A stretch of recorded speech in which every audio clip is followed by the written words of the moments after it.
써보라 하니라. 아멘. 오늘은 제자 중에 빌립에 관한 이야기입니다. 빌립이란 이름은 헬라식 이름이에요. 예수님의 제자들은 대부분의 히브리 이름을 갖고 있었는데 날 때부터 헬라식 이름을 갖고 있는 사람은 빌립과 안드레 두 사람밖에 없었습니다. 베드로가 헬라식 이름인데 본래 이름은 시몬, 유대 이름은 시몬이에요. 베드로는 예수님이 후에 나중에 지어주신 헬라 이름이기 때문에 날 때부터 헬라식 이름을 갖고 있는 사람은 두 사람밖에 없어요. 빌립과 안드레입니다. 여러분 아시지만 전통적인 고지식한 유대인들은 자녀의 이름을 헬라 이름으로 주어지지 않습니다. 그런 의미에서 빌립이 자라난 가족적 배경을 알 수 있는데 그 가정은 보수적인 유대인 가정이라기보다 자유주의적인 그런 사고를 가진 가정의 배경을 가졌으리라 생각합니다. 그렇기 때문에 빌립은 헬라 문화, 그 히람 문화의 영향을 받아서 개방적인 분위기에서 성장을 했어요. 그 결과 이 빌립은 그리스 배경을 갖고 있었기 때문에 유대뿐만 아니라 그리스에도 메시지를 전하는데 유용한 사람이 될 수 있었을 것입니다. 빌립은 당시에 굉장히 흔한 이름이에요. 신약 성경에도 빌립이라는 이름을 가진 사람이 4명이나 등장을 합니다.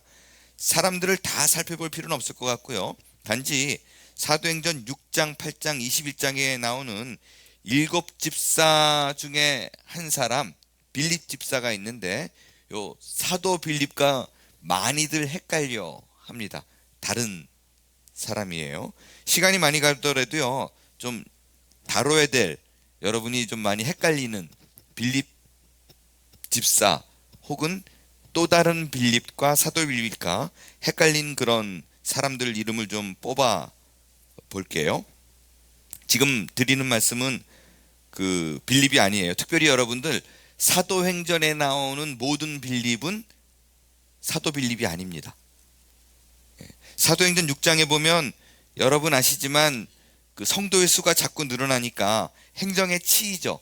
그래서 말씀 전하는 일이 그 사도가 하고 행정은 집사가 해라. 그래서 7 집사를 뽑죠. 그때 빌립이 들어갑니다. 8장에 보면 사마리아 사람들에게 복음 전한 사람 있죠. 그 이디오피아 그 네시에게 복음 전한 사람, 이사야의 글을 읽고 해석을 해준 후에 침례준 사람, 집사예요. 그래서 여러분 그 집사가 침례를 주는 거에 대해서 그렇게 뭐 긴장하고 그럴 필요는 사실은 없어요.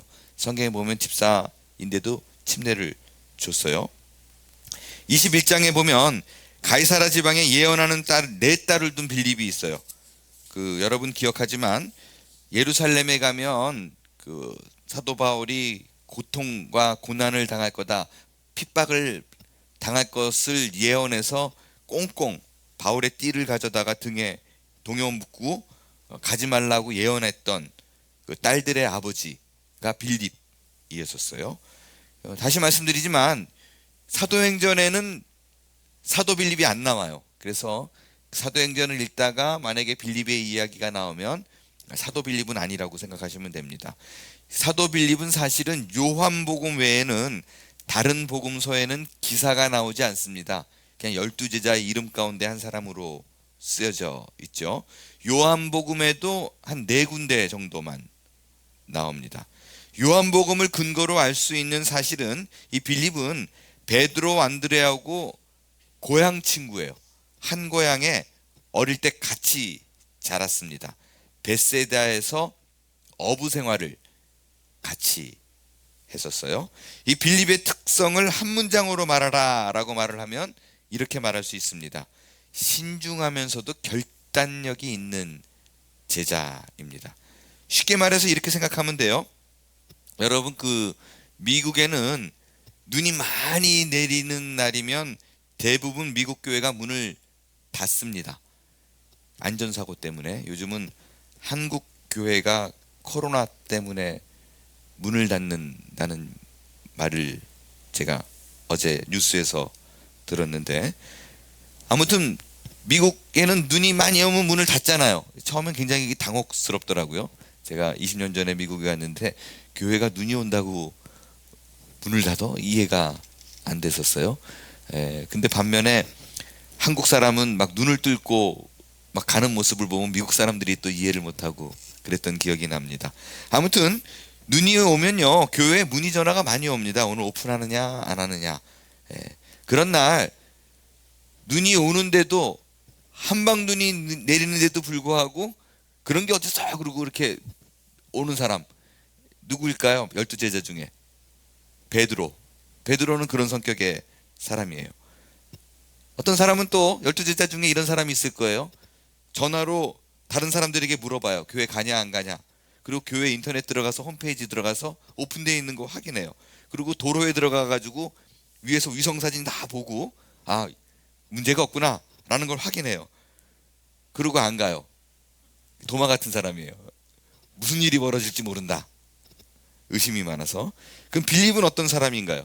교회 전화 걸어서 확인해보고 인터넷 들어가서 확인해보고 혹시나 해서 지금쯤이면 누구는 교회에 가고 있을 거야 라고 생각되어지는 사람에게 전화 걸어서 길 사정이 어떠냐라고 물어보고 완전하게 모든 것이 눈이 치워졌음을 확인하고 시동 거는 사람, 그 사람이 빌립이에요. 느낌이 확 오죠. 어떤 사람이죠. 그러니까 정확한 사람이에요. 계산적이고 신중한 사람. 그렇기 때문에 예수님께서 제자들을 부를 때 보면 개성에 맞게 불러요.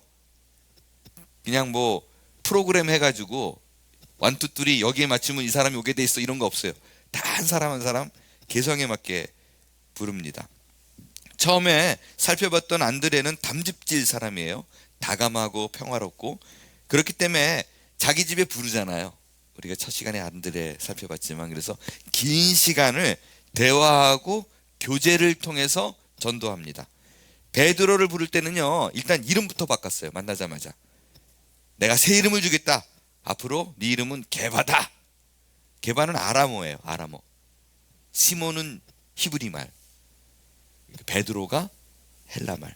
그래가지고 게바라 하리라. 게바는 번역하면 베드로라. 그러니까 헬라 말로 베드로라, 피로다 이런 뜻이에요. 여러분, 게바가 무슨 뜻이에요? 베드로가 반석이라는 뜻이에요. 그러니까 왜 만나자마자 너를 게바라 하리라, 반석이라 하리라, 이 말에 베드로가 왜 감동을 받았을까? 베드로는 든든한 사람이 사실 못 돼요. 조변석계 하는 사람이지. 그냥 좋을 줄, 언제는 좋아가지고 기뻐 뛰었다가 언제는 그냥 죽겠다고 못 살다 그랬다가, 근데 갑자기 만나자마자 반석이 되리라 그랬더니 정말요? 이러고 이제 온 거예요. 하여간 인간 단세포예요, 베드로는. 근데 빌립을 부를 때는 어떻게 불렀는가? 여러분 한번 생각해 보세요. 이성적이고 신중하고 계산이 밝은 사람이라 그랬죠. 어떻게 교회에 이끄는 게 좋을까? 아마 이런 사람을 우리가 전도해야겠다라고 생각하면 아마 이런 식으로 어프로치할 확률이 굉장히 높지 않을까 생각해요. 그러니까 구약의 예수님의 모습이 어떤가를 설명하고, 그죠? 지금의 예수님의 모습이 어떤가를 설명해서 설득해가지고 한 구절 한 구절 들이매면서, 마치 나중에 빌립이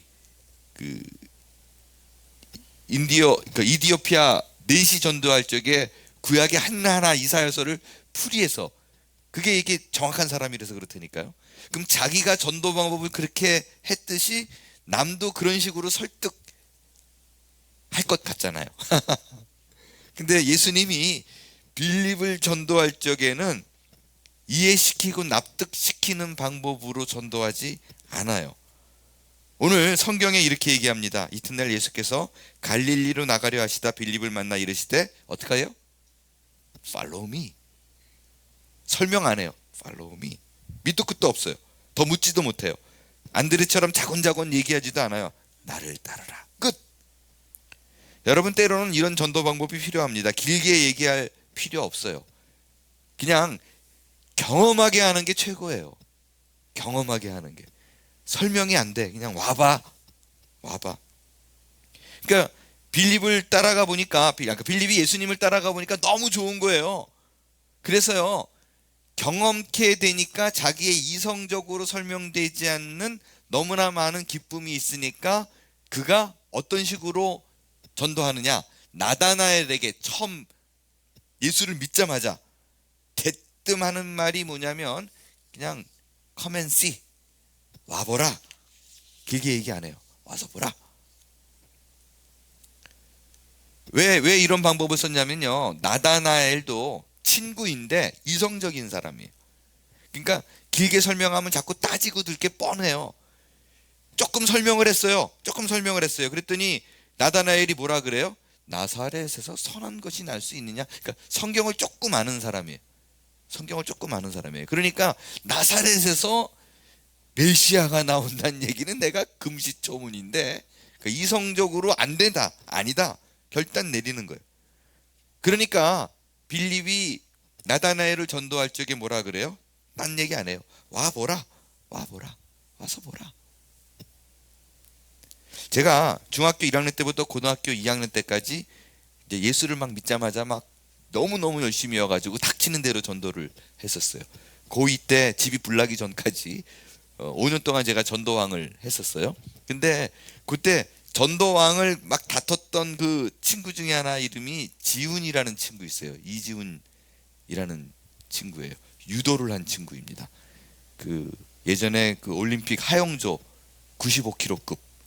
그래서 진짜 키 183에 가슴 둘레 120, 막 여기 허벅지 둘레 40, 막 이런 친구가 있어요.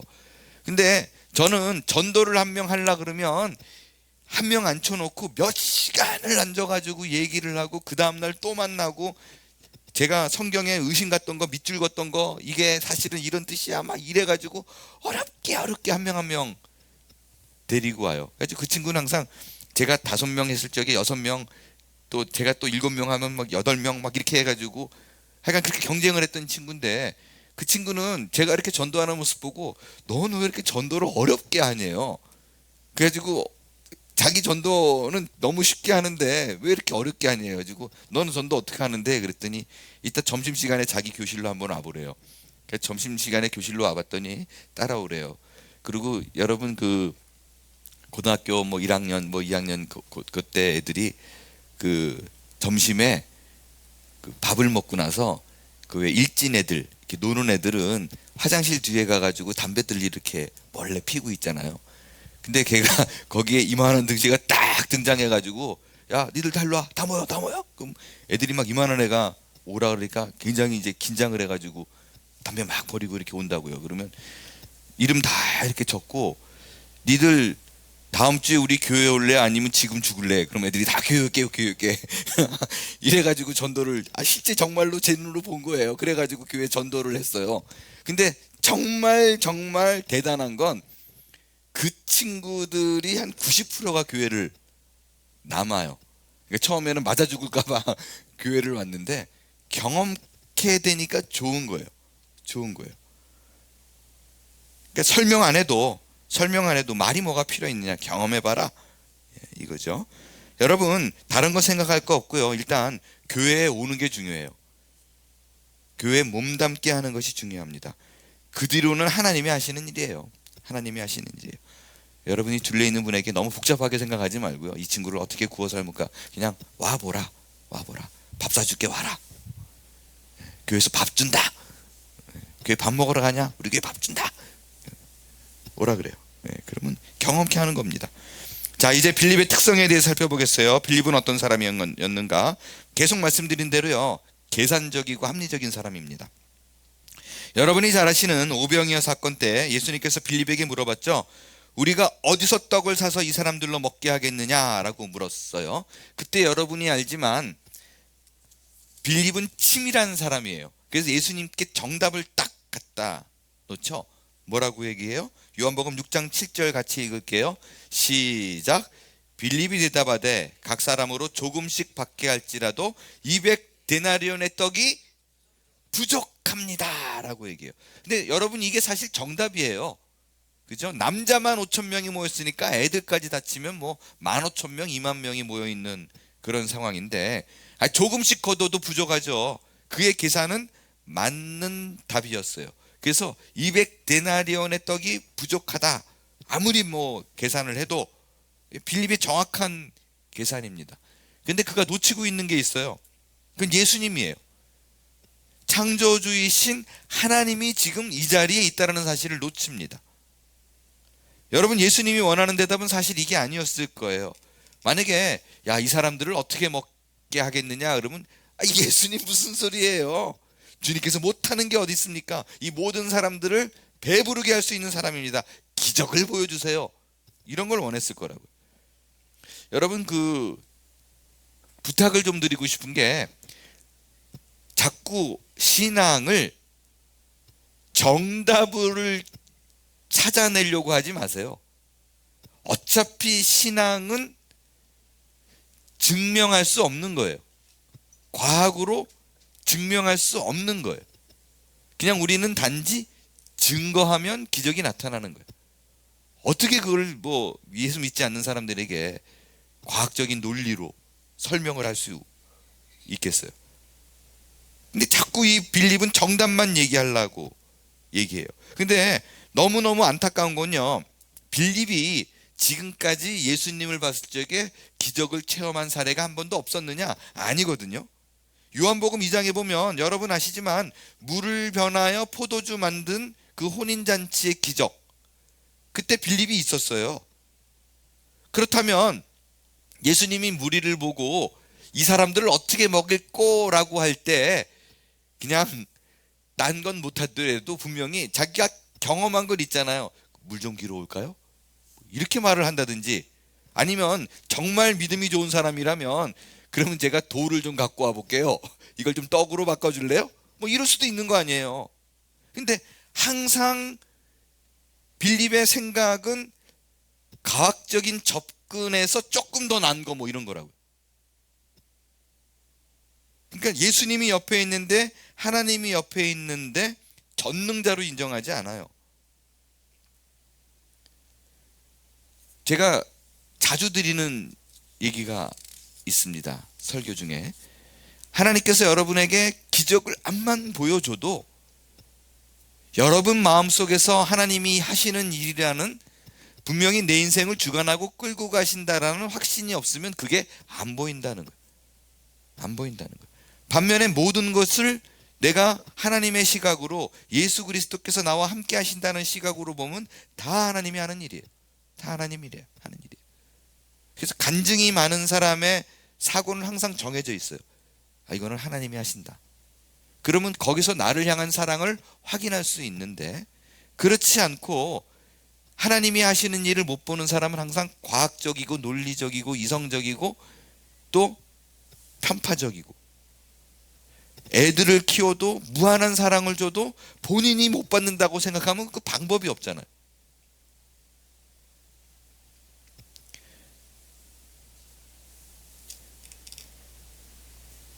딱 빌립이 그런 케이스예요. 빌립은 오병이어의 기적을 앞두고 돈이 부족하다고 얘기했지만 사실은 그에게 부족한 건 돈이 아니에요. 믿음이지. 그러니까 우연이 아니라 내게 벌어진 일은 하나님이 계획이 있다라는 믿음이 나의 신앙을 성장케 한다는 거예요. 빌립처럼 눈앞에 놓여진 현실에만 집착해서 머리를 쓰고 있다면 우리 앞에 놓여진 건 다 고민이에요. 그러나 믿음의 사람은 다른 사이드를 보는 겁니다. 현실로 인해서 어려운 그 상황에서 벗어나 하나님의 시각으로 볼 수 있는, 그런 현실을 바라볼 수 있는 시각을 가질 수 있게 되기를 축원합니다. 항상 우리의 기도는 내 믿음을 더하여 주옵소서.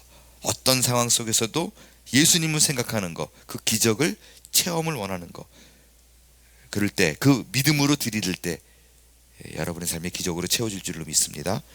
두 번째로 빌립의 특성이 있어요. 열린 마음, 오픈 하트가 부족했어요. 지난 안드레 때 살펴본 대로요, 요한복음 12장 가면 유대교로 개종한 몇몇 헬라인들이 빌립에게 찾아가서 예수님을 만나기를 원하는 무리들이 있었어요.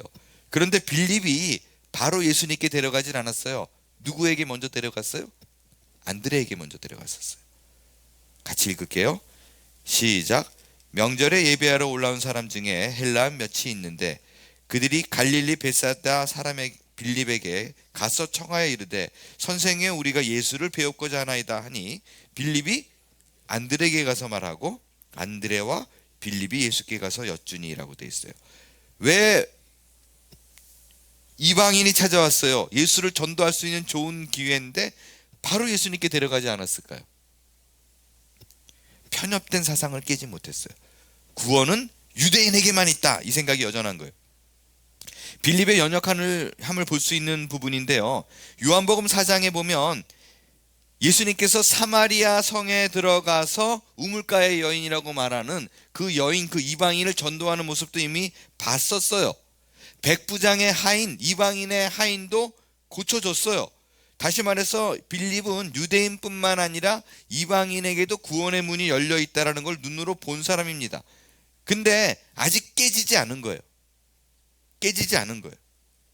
구원이 이방인에게 열려 있다는 것을 잘 아는데도, 경험했는데도 이방인을 전도할 수 있는 기회가 눈앞에 왔는데 망설이는 거예요. 그래서 직접 예수님께 못 데리고 가요. 안 데리게 컨펌하지.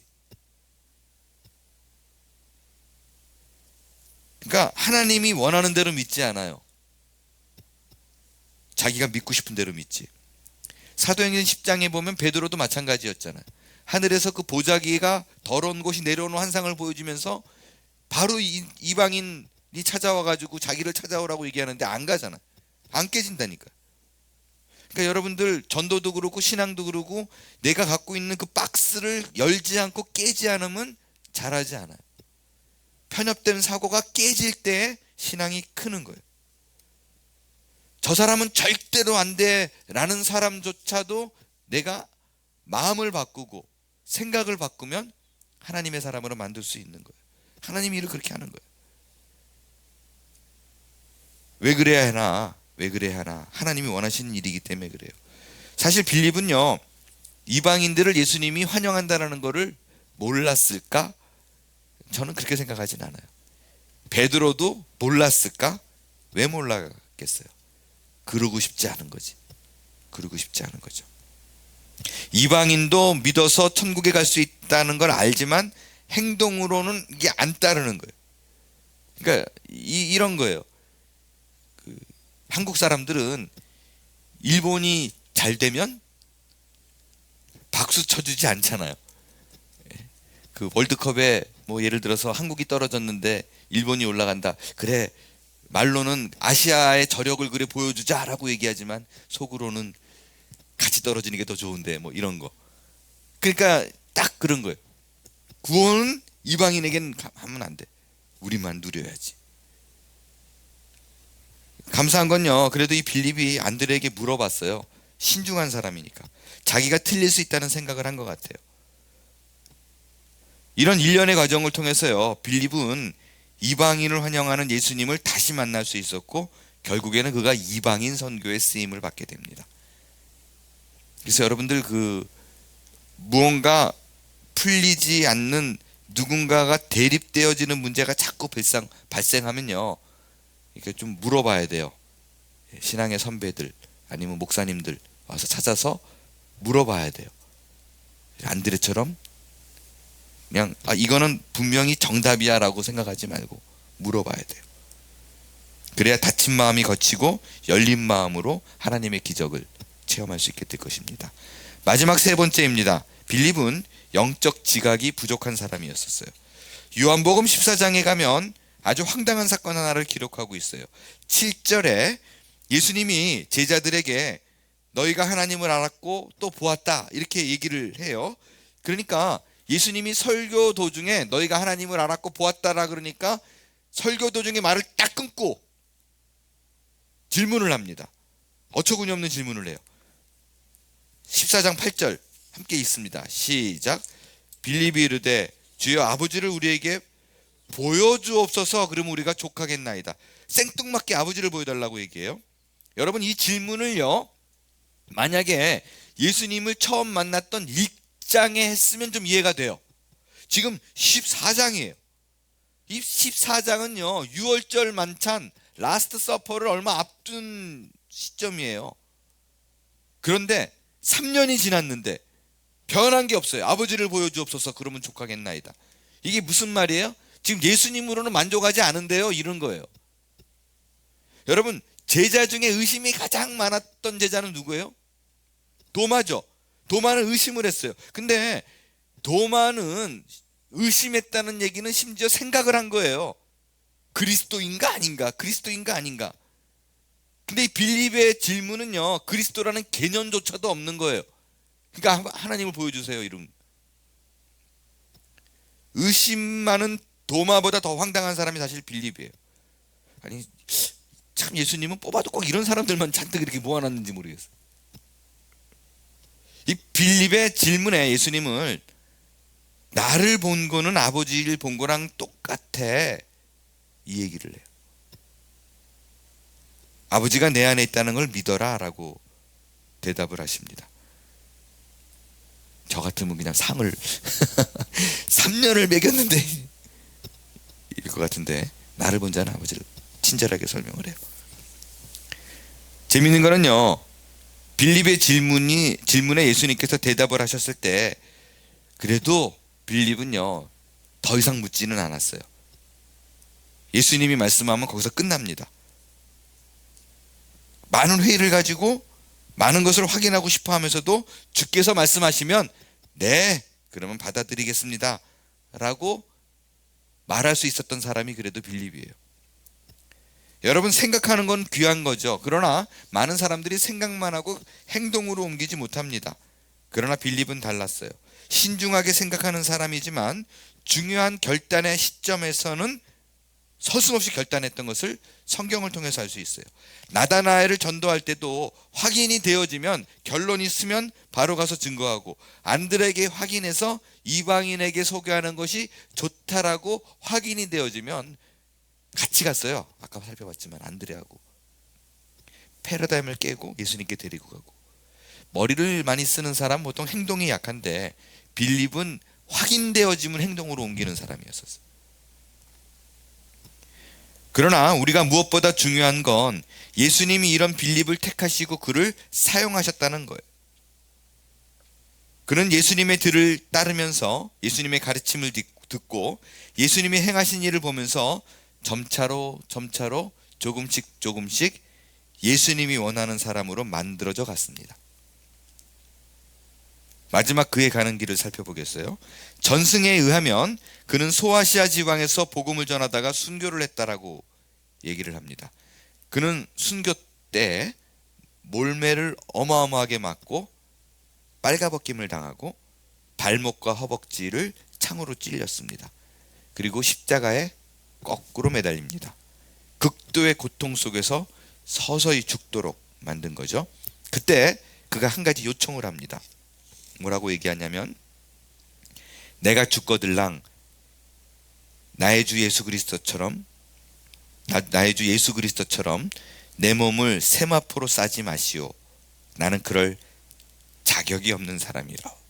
그러니 나를 갈대멍석에 그저 둘둘 말아서 묻어주시오. 이렇게 요청했다 그래요. 마태복음 19장 28절에는 이렇게 얘기합니다. 예수께서 이르시되 내가 진실로 너희가 제자들이에요 이르노니 세상이 새롭게 되어 인자가 자기 영광의 보좌에 앉을 때 나를 따르는 너희도 12부조에 앉아 이스라엘 12지파를 심판하리라. 그 순교의 그 순간 분명히 빌립은 예수님이 약속하신 그 영광의 보좌에 앉았을 것으로 생각됩니다. 이 말씀이 우리에게 얼마나 위로를 주는지 모릅니다. 여러분, 우리도 부족하잖아요. 허물도 많잖아요. 그러나 우리를 택하시는 분은 예수님이십니다. 결국에는 우리로 하여금 우리의 신앙을 자라서 하나님이 원하는 사람으로 만들어 주실 거예요. 예수님께서 우리를 귀하게 사용하시어 그에게 약속한 그 생명의 면류관을 허락하실 줄로 믿습니다. 그 기대와 감격으로 오늘 하루를 살아내는 저와 여러분이 될 수 있기를 바랍니다.